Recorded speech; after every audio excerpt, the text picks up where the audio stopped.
улсын эрх ашиг нэгдүгürt бүхнээс өмнө нэгдүгürt тавигдах хэрэгтэй. Баялагын эсгээр Монгол улсын эрх ашигын төлөө бүтэрлэл нэгтгэх хэрэгтэй гэж байна. Нэгдүгürt Монгол улсын эрх ашиг нэгдүгürt бүхнээс өмнө нэгдүгürt тавигдах хэрэгтэй. Ганц нэг одоо компани хувийн эрх ашигын төлөө төр өрөөнд өгч болох юм. Яагаад одоо яг жишээлбэл ийм давхцлууд яг ингэ гарч ирээд байгаа тийм.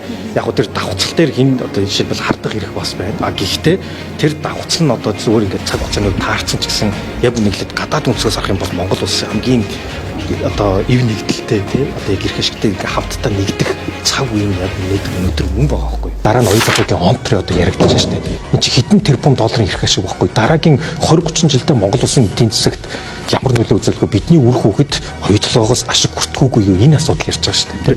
Гадаад талдаа ийм том асуудлууд тийм олон жил тохиолдог ийм асуудлууд болж байгаад Монголын талдаа улс төр нь хамгийн тогтвортой ойлгомжтой байх ёстой.